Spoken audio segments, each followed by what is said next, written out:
आज हम पढ़ने लगे हैं इंग्लिश में गोइंग टू और अबाउट टू। इनका इस्तेमाल कब किया जाता है और इसको हम इंग्लिश में क्या बात बताने के लिए इस्तेमाल करते हैं, इन दोनों में बेसिकली डिफरेंस क्या है, आज हम इसके बारे में पढ़ेंगे। तो वीडियो की जानिब बढ़ते हैं। Let's start.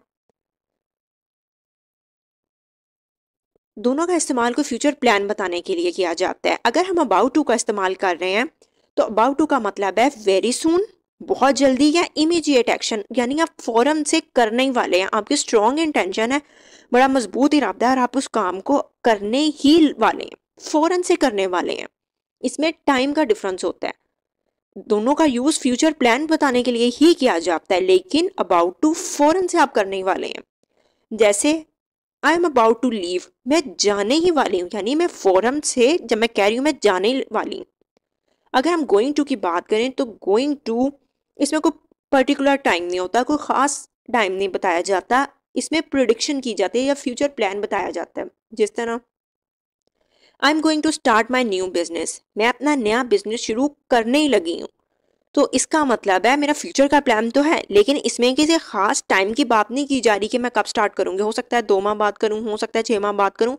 तो इसमें किसी टाइम की बात नहीं की जा रही है, मैं प्रिडिक्ट कर रही हूँ या फ्यूचर प्लान बता रही हूँ।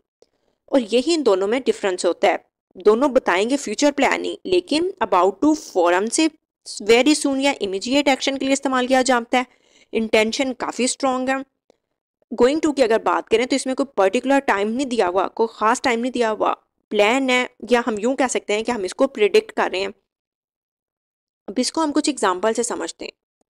I am about to finish my assignment soon, मैं जल्दी अपनी असाइनमेंट फिनिश करने वाली हूँ। अब एक बात आपने याद रखनी है कि गोइंग टू या अबाउट टू दोनों के बाद, क्योंकि टू का वर्ड आ रहा है, तो हमने फर्स्ट फॉर्म ऑफ वर्ब का इस्तेमाल करना है। जैसे I am about to finish my assignment soon, मैं जल्दी अपनी असाइनमेंट फिनिश करने वाली हूँ। I was about to call you, मैं आपको कॉल करने ही वाली थी।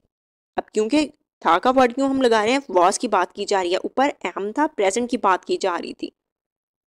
और यहाँ पे भी कॉल हमने फर्स्ट फॉर्म ऑफ वर्ब इस्तेमाल की हुई है। I was about to say this, मैं ये कहने ही वाली थी।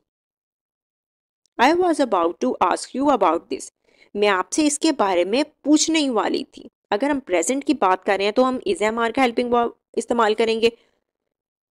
ही is about to tell you this, वो आपको ये बताने ही वाला है। इस तरह के सेंटेंसेस में इज एम आर का इस्तेमाल किया जाता है। अगर हम प्रेजेंट की बात कर रहे हैं, अगर हम पास्ट की बात करेंगे तो हम वॉज और वर्क का इस्तेमाल करेंगे, लेकिन आएगा तो टू इन दोनों में ही ना। हमने ये नहीं करना कि वॉज की बात करें तो यहाँ पे फॉर्म चेंज हो जाएगी, क्योंकि टू आ रहा है, इस वजह से हमने लगानी फर्स्ट फॉर्म ही है। इसके बाद है going to. I am going to start a new restaurant, मैं एक नया रेस्टोरेंट स्टार्ट करने लगी हूँ। इसका मतलब है मैं फ्यूचर प्लान बता रही हूँ। एग्जैक्ट टाइम कोई नहीं है, हो सकता है मैं 2 माह बाद करूँ, 4 माह बाद करूँ, मैं अपनी प्लानिंग बता रही हूँ। I am going to tell this to her, मैं उसे ये बताने लगी हूँ। अगर हम इसके कॉन्ट्रैक्शन की बात करें या शॉर्ट फॉर्म की, तो इसकी शॉर्ट फॉर्म होती है गोना, GONNA, GONNA, गोना। जैसे आप कह सकते हैं I am gonna tell this to her, मैं उसे ये बताने लगी हूँ। She is going to be a professional singer when she grows up, वो प्रोफेशनल सिंगर बनेगी जब वो बड़ी हो जाती है। इसका मतलब क्या है कि मैं ये प्रिडिक्ट कर रही हूँ। पेशेंट कोई करेगा, जब वो बड़ी हो जाएगी तो वो एक प्रोफेशनल सिंगर बन जाएगी। You are going to apologise for your bad behaviour, आप अपने बैड बिहेवियर के लिए अपोलोजाइज करने लगेंगे। प्लान है कि उसका बैड बिहेवियर था, उसको फील हुआ कि उसने गलत किया, तो वो उसके लिए अपोलोजाइज करेगा, माजरत करेगा।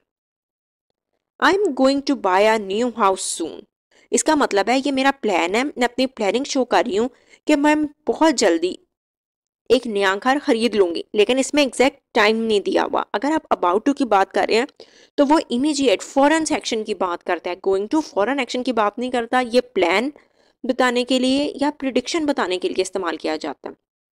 जैसे it is going to be cloudy today, आज बादलों वाला मौसम होने वाला है। इसका मतलब मैं प्रिडिक्ट कर रही हूँ कि आज बादल छाए हुए होंगे।